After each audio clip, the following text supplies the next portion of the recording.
Halo semua, selamat datang di EcoPods. Perkenalkan, gue Zakiatin Nafsi selaku host pada episode perdana kita kali ini. Nah, kini kita mau membahas tentang fasilitas yang ada di UKMF. Salah satunya adalah Tech Center. Nah, di sini kita udah ada tamu undangan spesial nih, langsung dari ketuanya. Halo semuanya, kenalin gue Muhammad Taufik Rahman selaku Ketua Badan Pengurus Harian Tech Center Universitas Bayangkara Jakarta Raya. Sebelum masuk ke pembahasannya nih, lu udah dari kapan jadi Ketua Tech Center? Perjalanan gue jadi Ketua Tech Center sih, pertama-tama gue pernah jadi bagian dari relawan pajaknya, yaitu di semester 2. Dan tahun berikutnya gue dipercayain buat jadi Wakil Ketua Tech Center. Dan dari tahun kemarin, 2023 per September kemarin, gue dipercaya lagi kembali menjadi Ketua Tech Center untuk tahun periode ini. Wah, pengalaman lu udah banyak banget ya di Tech Center ini. Berarti lu udah ngerti tentang pajak nih, ya? Lumayan lah. Nah, terus kesibukan lu selain di Tech Center ini apa? Untuk saat ini sih kesibukan gue cuma fokus di Tech Center, jadi penanggung jawab utama. Dan gue juga gabung ikut salah satu organisasi di Ubara ini, yaitu DPM, Dewan Perwakilan Mahasiswa, dan menjabat sebagai anggota Komisi 3 bagian aspirasi mahasiswa. Wah, ada 2 kegiatan ya, berarti cara lu ngatur waktunya gimana nih? Buat ngaturnya waktu sendiri sih jujur emang bakal bentrok ya kadang. Nah itu gue biasanya ngurutinnya caranya dengan skala prioritas. Gue bakal menempatkan diri gue di mana posisi gue yang paling dibutuhin saat itu juga. Terkait posisi yang nggak bisa gue isi, gue bakal ngedelegasiin posisi itu ke rekan divisi gue. Dengan begitu gue ngerasa gue bisa ngatur sumber daya gue secara baik. Berarti kayak nyari penggantinya lah ya? Ya betul. Nah, ngomong-ngomong nih, lu kan ketua Tech Center nih. Pasti ada beberapa mahasiswa yang nggak tahu nih Tech Center itu apa. Lu bisa jelasin nggak Tech Center itu apa? Tech Center sendiri sebenarnya merupakan lembaga yang didirikan oleh Universitas Bayangkara Jakarta Raya, khususnya Fakultas Ekonomi dan Bisnis. Jadi kita ini di bawah naungan Fakultas Ekonomi dan Bisnis dengan tujuan dibentuk untuk membantu dan mengasistensi para wajib pajak agar memenuhi kewajiban perpajakannya, terutama bagi para Civita Akademika Kampus Ubara. Tech Center sendiri sebenarnya merupakan lembaga yang didirikan oleh universitas, terutama dia di bawah naungan Fakultas Ekonomi dan Bisnis. Tech Center ini dibentuk dengan tujuan untuk membantu para Civitas Akademika Ubara melaporkan dan memenuhi kewajiban perpajakannya. Salah satunya kita menyediakan layanan itu melalui kegiatan relawan pajak. Relawan pajak ya? Ngomong-ngomong relawan pajak itu apa sih? Gue kurang paham nih soal relawan. Bisa dijelasin lagi nggak? Relawan pajak ini sebenarnya merupakan program utama Tech Center di mana kita berkolaborasi dengan Direktorat Jenderal Pajak, yaitu melalui kantor wilayah Direktorat Jenderal Pajak 3, dan kita bakal ditempatkan nih nantinya di berbagai kantor pelayanan pajak yang ada di Bekasi, kayak KPP Bekasi Utara, Barat, Pondok Gede, dan Madya Kota Bekasi gitu. Terutama di Tech Center ini kita juga menyediakan relawan pajak di sini untuk membantu para dosen dan pegawai-pegawai kampus melaporkan perpajakannya di Tech Center. Itu kan ada pembagian ke luar ya, pajak Bekasi apa gimana? Terus itu pembagiannya gimana?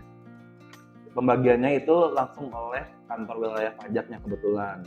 Oh, diminta gitu ya? Iya begitu, dibagi. Terus kegiatan relawan pajak itu harus melaksanakan kegiatannya 1 tahun penuh? Nah untuk tahun ini kebetulan Direktorat Jenderal Pajak mengeluarkan program terbaru namanya Renjani, Relawan Pajak Dalam Negeri. Memang pelaksanaannya dibilang setahun, namun aslinya kalau kita terjun di kantor pelayanan pajaknya atau kita bertugas di Tech Center itu hanya kita 1 bulan sampai 2 bulan saja. Tetapi karena ini program relawan pajak ini bersifat sukarela, kita bisa berhenti kapan saja asal kita sudah memenuhi poin yang sudah dibutuhkan untuk sebagai relawan pajak gitu. Jadinya kita nanti setelah kita mencapai 2000 poin misalnya nih, kan ada sertifikat tuh. Nah itu kita bisa berhenti di situ atau kita bisa meneruskan tugas kita sebagai relawan pajak gitu. Jadi maksudnya misalnya nih gue ikut relawan, terus tiba-tiba gue pengen berhenti di tengah jalan, kayak gitu bisa? Apa harus gue nungguin masa relawan itu habis? Sebenarnya lebih ke kita melaksanakan kewajibannya kita dulu sebagai relawan pajak. Ketika kita sudah melaksanakan kewajibannya sampai selesai, di mana kita juga sudah menandatangani code of conduct, baru kita di sini berpacu pada kegiatan nama relawan sendiri, yaitu sukarela, dan bisa berhenti ketika kita sudah merasa puas dengan poin yang telah kita dapatkan. Lu bisa jelasin nggak tugas dari relawan pajak ini? Untuk tugasnya sendiri itu tugas utama relawan adalah asistensi SPT tahunan. Ini berupa kita mendampingi, melayani, memberikan panduan bagaimana cara wajib pajak melaporkan SPT tahunannya dengan baik, benar, lengkap, aman, dan nyaman. Dan karena ada gagasan baru dari Direktorat Jenderal Pajak yaitu Renjani, kita juga sebagai relawan mendapat tugas baru, yaitu ada asistensi Business Development Service, kita ada konten kehumasan, yaitu di mana kita bisa menyebarluaskan konten perpajakan yang di-share oleh Direktur Jenderal Pajak sendiri, maupun kita bisa juga nih sebagai relawan, kita mengedukasi masyarakat melalui konten yang kita buat, gitu. Berarti kontennya via, edukasinya via online ya? Ya bisa online, bisa offline. Terus benefit untuk relawan pajak ini apa aja ya? Soalnya ini relawan kan? Iya, kalau berdasarkan pengalaman gue tahun lalu ya, dari tahun-tahun sebelumnya pernah gue relawan, gue merasa relawan ini ngebantu banget dari segi soft skill maupun hard skill. Di soft skillnya kita terjun ke lapangan, bertemu dengan orang-orang langsung. Kita mengasistensi mereka secara langsung, itu meningkatkan skill komunikasi kita, bagaimana cara kita berinteraksi dengan lawan jenis atau lawan bicara lah gitu. Terus kita juga mendapatkan pengetahuan umum terkait perpajakan, terutama pajak penghasilan 21. Dan kalau benefit dari relawan pajak itu sendiri, kita juga dapat atribut relawan pajak beserta sertifikat yang dikeluarkan langsung oleh kantor wilayah Direktorat Jenderal Pajak 3 dari Kementerian Keuangan, di mana sertifikat tersebut bisa kita gunakan untuk menambahkan, ya mempercantik CV kita lah, gitu. Iya. Nah, ngomongin soal pajak nih, lu bisa jelasin nggak gimana tax center membantu wajib pajak dalam memahami dan memenuhi kewajiban pajak mereka? Ya, tax center kan seperti penjelasan tax center tadi ya, tax center ini hadir untuk membantu, mendampingi para sivitas akademika Ubara melaporkan perpajakannya dengan benar dan lengkap. Jadinya dengan adanya tax center ini diharapkan dapat meningkatkan kepatuhan para wajib pajak dalam melaporkan pajak setiap tahunnya. Terus layanan apa aja sih yang diberikan oleh tax center ini? Layanan yang diberikan itu kita ada beberapa, salah satunya yaitu konsultasi. Kita menyediakan konsultasi secara gratis bagi para mahasiswa yang sudah bekerja mungkin, dan para dosen, para pegawai, pokoknya para sivitas akademika Ubara untuk melaporkan pajaknya atau menanyakan terkait peraturan atau regulasi yang ada terkait perpajakan.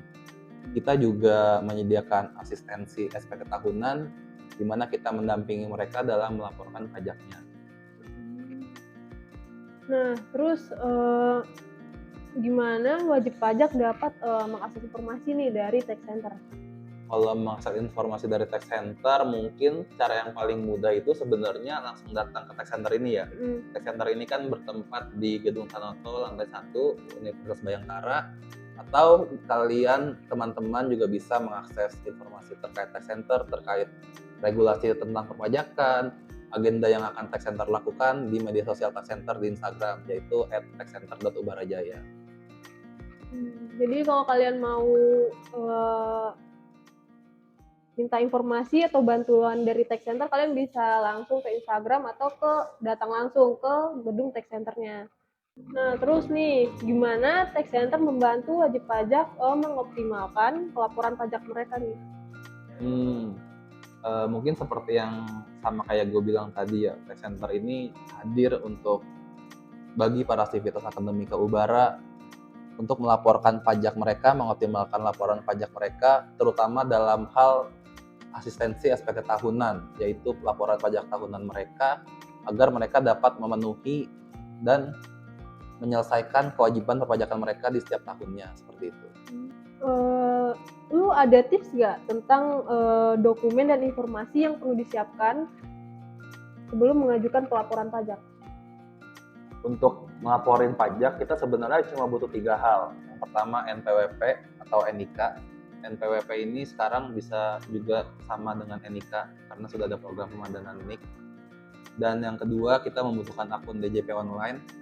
Namun jika wajib pajak masih belum punya atau lupa terkait akunnya, itu membutuhkan yang namanya EVIN. EVIN ini bisa kita dapatkan di KPP terdekat atau di tax center ini sendiri. Dan yang ketiga, yang harus ada yang paling penting itu bukti potong.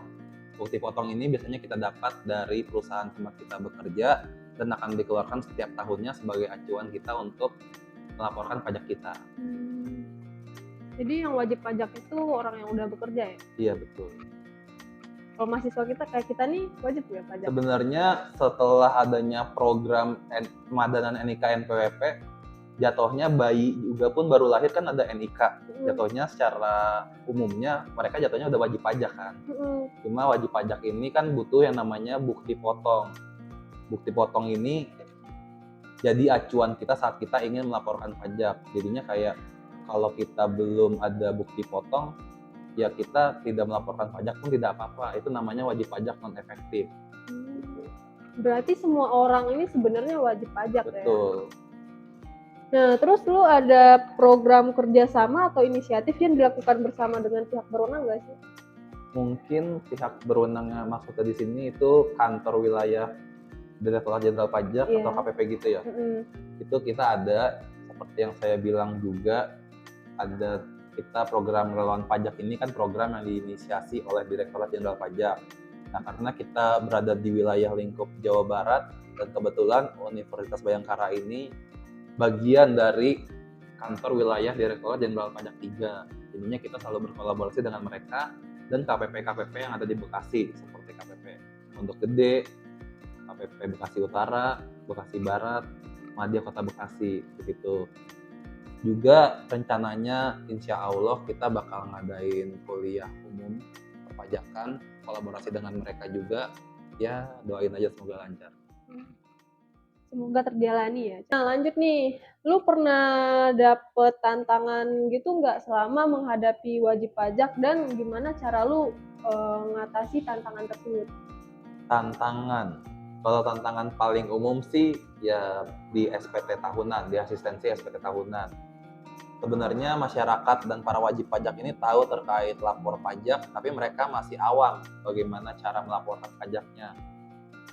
Nah, bagaimana cara melaporkan pajaknya, kita sebagai tax center dan para relawan pajak diharapkan dapat terjun langsung, terlibat aktif dalam membantu mereka melaporkan pajak, terutama bagian SPT tahunan, karena tidak menutup kemungkinan lapor pajak ini untuk sebagian orang agak rumit dan sulit dipahami, dan kita sebagai relawan harus hadir membantu mereka dalam melaporkan dan memenuhi kewajiban perpajakannya. Kita balik lagi bahas tentang tax center nih. Ya boleh. Jadi di tax center ini ada strukturalnya nggak? Ada. Bisa dijelasin? Kalau mungkin dari paling atas ada ketua umum tax center sendiri dari dosen, yaitu Pak Rahmat Mukti. Dia adalah ketua tax center saat ini menjabat. Ada 2 dosen lainnya sebagai kepala bidang pengembangan dan kepala bidang riset, yaitu Bu Tuti dan Ibu Endah. Dan baru saya ketua badan pengurus harian. Dan wakil saya Bayu Muktiono, itu dia sebagai wakil ketua relawan pajak. Dan sisanya kita ada bendahara, sama seperti organisasi lainnya, kita ada bendahara, sekretaris, kominfo, R&D atau research and development, dan humas. Oh iya, satu lagi. Nah terus gimana cara kalian itu ngatur kepengurusannya? Cara ngatur kepengurusan maksudnya gimana tuh? Jadi misalnya kalau ada rapat, terus ada keperluan apa gitu gimana? Oh, cara kita bonding lah ya. Nah, iya. Mungkin kita selalu adain rapat rutinan sih 2 minggu sekali. Dan itu juga ada rapat rutinan bersama dosen-dosen juga terkait evaluasi program-program kerja kita dan apa yang ingin kita garap. Ya dengan rapat rutinan itu juga kita jadi diharapkan lebih rekat lah buat rencana kita untuk mencapai kinerja yang telah kita tetapkan sebelumnya. Nah, lanjut nih, gimana cara kalian membonding struktural tech center ini di luar dari kegiatan tech center? Apakah kalian ngumpulnya pas rapat aja? Apa ada di luar tech center? Untuk bonding di luar, kita kalau rapat kita juga nggak selalu di tech center sih. Kita biar nyari suasana baru, ya refreshing lah, hitung-hitung kita suka rapat di luar juga. Mungkin juga kita masih rencananya akan mengadakan kegiatan ya refreshing bersama lah, jalan-jalan keluar, serta juga mungkin kayak sekarang di bulan Ramadan kita juga bisa ngadain bukber bersama gitu. Enak ya ada jalan-jalannya. Iya gitu. Nah, ini kan UKMF ya, terus apa sih impact yang kalian berikan ke fakultas? Untuk impact ke fakultas sendiri justru mungkin kita malah jatuhnya nggak impact ke fakultas doang, tapi ke nama universitasnya. Kita kan ngebawa tech center ini di bawah naungan Fakultas Ekonomi dan Bisnis. Kita pernah juga beberapa kali mendapatkan penghargaan dari kantor wilayah Direktorat Jenderal Pajak sebagai tech center teraktif di lingkungan Jawa Barat, dan itu kan akan nge-boost nama Fakultas Ekonomi dan Bisnis, terutama nama kampus kita sebagai branding bahwa tech center kita ini aktif dan kita juga dipandang oleh kampus-kampus lain. Wah, keren banget ya tech center. Nah, terus branding tech center ini terhadap masyarakat universitas apa? Untuk branding sendiri kita lewat berbagai cara juga. Kita aktif di Instagram, kita aktif menyebarkan brosur bagaimana kita bisa mengasistensi mereka dan apa saja sih hal-hal yang bisa kita layani di tech center ini. Dan juga dengan adanya Renjani, relawan pajak dalam negeri ini, kita relawan diberikan tugas tambahan untuk membantu sosialisasi edukasi pada masyarakat terkait perpajakan, dan itu juga dengan begitu menjadi branding utama bagi tech center sendiri dalam menaikkan brand awareness tech center Universitas Bhayangkara Jakarta Raya. Nah, terus misalnya nih ada mahasiswa yang pengen masuk ke tech center nih. Terus gimana caranya bagi mereka untuk daftar? Ya, untuk mahasiswa dan teman-teman yang ingin daftar, kita selalu buka setiap tahunnya di satu bulan sampai 2 bulan kita biasanya melakukan open recruitment, dan itu tanggalnya memang tidak selalu pasti, tidak selalu mutlak. Itu kita masih menunggu informasi dari Kanwil, Kantor Wilayah Direktorat Jenderal Pajak 3, dan karena ini juga relawan masih baru, ini akan berjalan sampai Desember, kemungkinan kita akan melakukan open recruitment berikutnya di bulan Januari atau Februari. Nah, buat teman-teman nih, pantengin aja Instagramnya ya. Nah, terus rencana masa depan nih bagi tech center dalam memberikan pelayanan yang lebih baik itu apa? Untuk rencana masa depan tech center memberikan pelayanan lebih baik sih, kita rencananya terutama fokus kita di program relawan pajak ini ya. Kita ingin melibatkan berbagai mahasiswa dari berbagai kalangan, tidak hanya Fakultas Ekonomi Bisnis saja. Tahun ini kan kita relawan ini terdiri dari Fakultas Ekonomi saja, dari mahasiswa Prodi Manajemen dan Akuntansi. Nah, untuk kedepannya kita akan melibatkan berbagai fakultas seperti Fakultas Hukum, Fakultas Teknik, Fakultas Ilmu Komunikasi, Ilmu Komputer, karena kan pajak ini bukan hanya untuk mahasiswa ekonomi saja. Semua orang merasakan pajak, semua orang wajib lapor pajak. Kita semua mendapat impact-nya, sehingga harapannya dengan kita melibatkan semua mahasiswa dari berbagai background akan semakin luas lah kesadaran masyarakat terkait perpajakan, dan mahasiswa juga paham terkait bagaimana caranya memenuhi kewajiban perpajakannya. Bentar, gue mau nanya nih, itu tuh buat relawan pajak dari fakultas lain gitu maksudnya?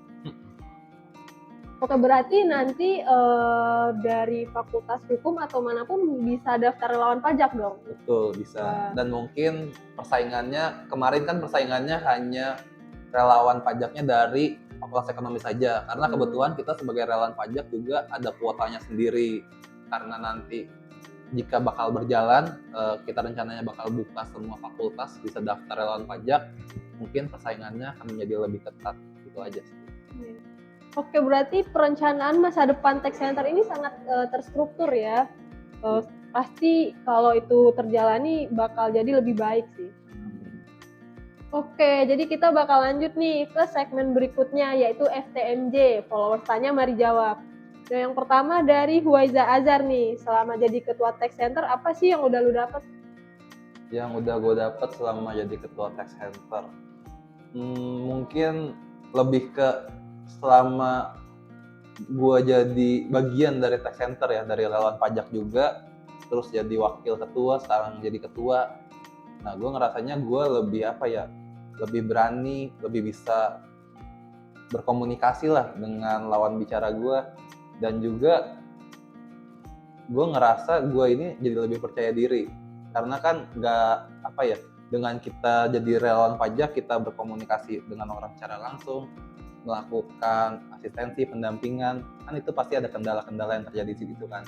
Dan itu juga melatih skill problem solving kita, gimana caranya kita menghadapin situasi itu, dan gimana cara kita menghadapin semua sikap dan watak orang dari latar belakang yang berbeda-beda. Ya dengan begitu gue jadi bisa mudah beradaptasi dengan lingkungan sekitar sih. Berarti sangat berpengaruh ya sama kehidupan. Betul. Oke, selanjutnya pertanyaan dari Lea FBR. Tugas apa saja yang dilakukan oleh relawan pajak? Terus apakah itu bisa bentrok dengan jadwal kuliah? Mungkin sama kayak yang udah dijelasin sebelumnya, relawan pajak ini berhubung dengan adanya Renjani, kita tidak hanya melaporkan SPT tahunan para wajib pajak saja, tetapi kita juga ikut berkontribusi dalam pendampingan business development service, konten kehumasan, di mana konten kehumasan ini tidak hanya kita menyebarkan konten kehumasan yang telah dibuat Direktorat Jenderal Pajak saja, tapi kita juga bisa membuat konten itu sendiri terkait edukasi perpajakan untuk membantu Direktorat Jenderal Pajak meningkatkan kesadaran kepatuhan masyarakat dalam memenuhi kewajiban perpajakan. Nah, itu kan sesuai yang dijelasin nih tugasnya relawan pajak. Kalau misalnya bentrok dengan jadwal kuliah gimana? Oh iya, untuk bentrok jadwal kuliah sebenarnya itu tidak apa-apa. Emang bakal ada bentrok sekali, 2 kali, 3 kali kita bertugas, kita bakal bentrok sama jadwal kuliah kita. Tapi itu kita sudah mendapatkan izin dari Dekan Fakultas Ekonomi dan Bisnis, Kaprodi Akuntansi, Kaprodi Manajemen, dan harapannya jika kita bergabung dengan kolaborasi dengan fakultas-fakultas lainnya, kita juga akan meminta izin terlebih dahulu terhadap setiap kaprodi untuk diberikan kemudahan dalam perkuliahan kita. Jadinya kegiatan relawan pajak ini kan positif bagi kita, jangan sampai menghambat perkuliahan kita dan malah menurunkan nilai akademis kita begitu. Berarti udah koordinasi dengan fakultas ya? Betul, malah mereka pada support dengan kegiatan kita. Nah, lu punya pesan dan kesan nggak untuk mahasiswa Ubara Jaya? Mungkin pesan dan kesan ya. Mungkin untuk teman-teman semuanya dari berbagai fakultas manapun, jangan sungkan, jangan ragu untuk bergabung dengan kita, terutama di program relawan pajak. Dan kalian juga bisa kunjungi Tech Center langsung untuk berkonsultasi terkait apapun tentang pajak atau seputar oprek kita nantinya. Dan agenda kegiatan Tech Center juga akan kita sebarkan di medsos kita. Jangan lupa teman-teman bisa follow untuk mengetahui informasi lebih lanjut di sana. Oke, jadi buat teman-teman nih yang mau daftar Tech Center, langsung datang aja ke Tanoto. Ya, di gedung lantai 1 Tanoto Universitas Bayangkara Jakarta Raya. Oke, terima kasih kepada Rahman udah berikan wawasan yang luar biasa ya buat nonton. Terus terima kasih buat semua yang udah nontonin kita di podcast kali ini. Sampai jumpa di episode berikutnya. Ya.